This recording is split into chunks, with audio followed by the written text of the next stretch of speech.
After 1964 here, quick review for 12 games, the 4 from 2 nights ago and the 8 from yesterday. I mean, most people didn't see, but I planned on both evenings. Actually, not in terms of predictions, not best for me at all. For 12 games, 7 right and 5 wrong. It's kind of more difficult on the second round onwards, so the first round's quite easy to predict. But a lot of results I'm happy with, even though I got quite some of them wrong. Most of them actually pleased happened.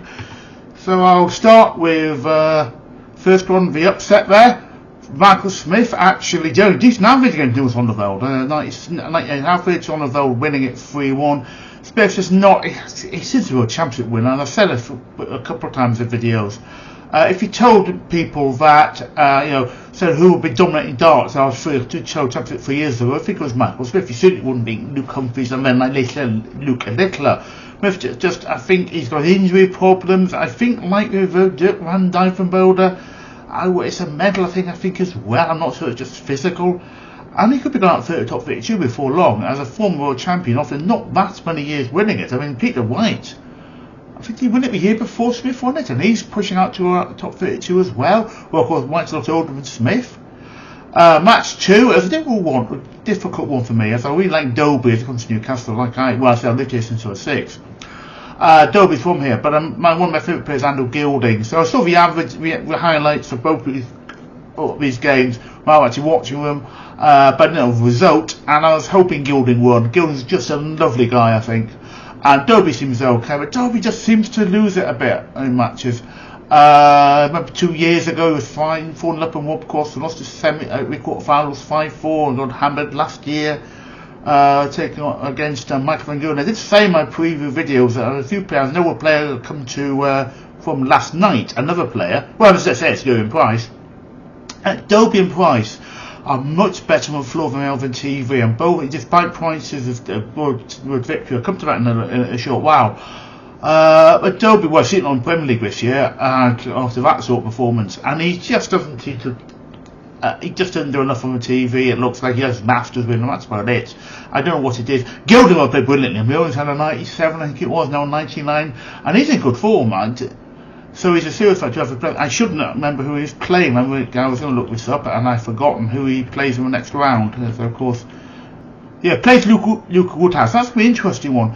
I was just looking at the I thought Woodhouse average was a bit higher, so I think I might say to Gilding in that match. So that's not, just because I like Gilding, one of my favourite players, but actually Gilding, Woodhouse played well, for his average a little higher than that. Stephen Bunting, he's winning against Nissan Kumar, didn't we? I mean, he didn't play well at Kumar, is he? I mean, it did well with his first match, but he's completely outclassed by Bunting. I'm saying that Bunting, he's just himself as people's champion. It's coming a bit grating for people, but, maybe he needs to tone that down a bit. Johnny Clayton, Dom Taylor, and obviously I'm counting this as a prediction win for me. As I said, Clayton would beat Taylor. This is before I knew Taylor's another drugs fail, and he's got no problems here. I mean, he's got problems in his personal life as well, it appears. That's all there is, trying to death with his daughter. I have no idea. He's quite a young guy, I think. I don't know how old Taylor, what happened with that. He's only 27. God knows what happened with that. It's awful. I don't understand anyone, we end up with someone whose kid passed away, and it's awful. You just can't, how you're going to react with that. He's got to sort himself out. He's going to go out. Looks like he's going to lose a scorecard because he's going to lose a prize money. No matter what happens, he's going to lose a prize money, certainly from the tournament. The rules do say I think he'll lose all prize money despite winning the first round match. So that's 25 round gone. He's out to top 64 now. So no matter about a ban, he will actually be losing his scorecard anyway. So matches from yesterday, and Ryan Joyce didn't do enough against Bristol Vitality. I thought Joyce would win, and not a good time for people in Newcastle at the minute, or at least from the northeast of Adam Hunt, where we're actually based in Chester Street, so he's born there anyway. He's gone out, Dobie's gone out, Ryan Joyce has gone out. But he turned up for about 3 legs. I did watch this game, and Cullen Sulovic. And frankly, Joyce, he was alright for a while, but he just didn't do enough. It's like a factory handshake with Sulovic. So I remember after one of the tournaments he went out in this year, TV tournaments, he seemed a very factory handshake. I think it was a bit more respectful, but he didn't exactly hang around. Michael Smith did exactly the same, just went off basically. We both were disappointed to lose. Hitachi did really, really well though. It was impressive. He's come back a bit into like Gilding. He was in hovering around top 16, gone back outside top 32, and he's got a chance of getting back in again with some good form. Joe Cullen Mentor Sulovic, a controversial match. Mentor 81.95 average beating Cullen. Amazar goes out Sulovic against Cullen. Yes, I think it seemed that it was. Truth is it in the rules? Yes, it is. It's not cheating. Cullen's called him accused of cheating. Well, I'm afraid it's in the rules, and there is an argument here. People arguing about was it Debden, I think, who sued someone may accuse him of cheating when he's playing very slowly against one of Sullivan. Actually lost the case, Debden did. But it's not cheating to do something in the rules. I think it's 2 minutes per visit. He go a lot slower than Sulovic was. It's just Cullen is quite a quick player, and he wasn't playing as quickly as Cullen wanted him to play. And I know something for Cullen. I said before, his interview with Abigail Davis last year and the press call when he was very perfunctory with her and quite rude really, and walked out of the press conference. That was a lot of time for him. And he's going on his whinging, frankly. And I don't regret it. And sadly, I used to like Cullen, and his attitude, in fact, one thing's put me off him. And frankly, just can't handle it. He can't handle the pressure. He's struggling. He's on the top. He's hovering around number 32. He had a poor season last year, saying as in the 24 season, as our class of this season as in totality of 2025, and he starts the next 26. He had a really poor season then, so he might not cover up with the top 32, but he doesn't seem to want to like playing darts. He seems to have lost the love of the game, and he just cracked.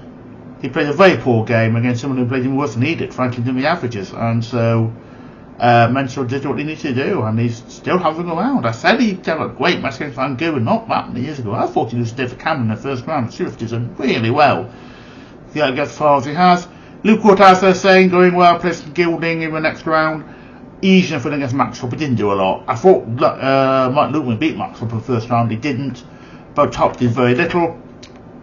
Well, of course, Ian White. I love Ian White, one of my favourite players. But he's not great in this tournament. Well, of course, did enough. He's out of form, but he's had a bit of a slightly kind draw, shall we say. Well, of course, and so he gets into the third round. Tonight's match is Martin Schindler. Better on another player that's better on floor than the TV, but he's done really well. Kimbai played good averages in this match. Kimbai's another player who thought might not get through first round. Schindler, though, he's going to eventually play one of my favourite players, Ryan Searle, according to as long as the seeding's held out. And that's a tough one because neither best on the TV. So I think so. I'll just add to slightly favour Schindler in that one, but it's going to be interesting. And here we go, Gurin plus another world champion gone early on, and this is an interesting one. In fact, it was clear, and I said to Handler, so Blessed plays you and getting booed. No longer Gurin Price. So Price really can't blame the crowd this time, and it just plays it very well. I wasn't sure he was going to do. I thought he's had a really tough. He had Venning in the first round, and Venning's a good player. He's had a tough start. And Gurin Price, I said another player, Gurin Price, who better on floor than the TV. And the interesting thing is Gurin Price is his one world championship victory is on when there was no crowds.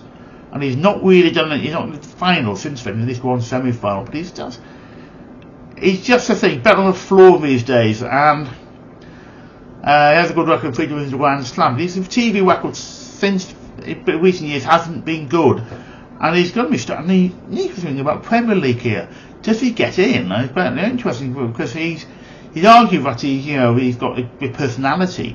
But where's he going to be? I'm not sure where he's going to be rankings at the moment. I might just check what he's likely to be. Currently he's 9. Rock wins, he overtakes him. Schindler match might be it actually. It might be only Rock. Schindler will have to go in quite a few matches. His actual position's not so bad, I think. So assuming Rock does win. I think he's eventually play at some point. Adele Gurney. Rock, I think Rock's probably going to overtake him. How he's a 4, but other players like Aspinall, Hester, Schindler, a bit too far back. So he might throw his business in Premier League. The question is who else is ahead of him there.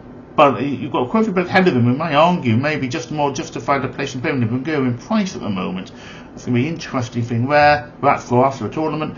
Luke Little, David Davies, that's a high average game again. David Davies had a good average there, but in the end, the fight, Little was just too good, and he is justifiably favourite. I think he's most likely winner. It's about even when he's about white, really. He's not like on massively odds on. He's not like Phil Taylor, sort of levels ahead of everybody. He should be justifiably a favourite. And lastly, Head to Belmont. Ahead again, the player was much better on the floor than the TV and looking real trouble and did well, battled back well in a fairly okay game. So he should show battling qualities there. So he moves on to round 3.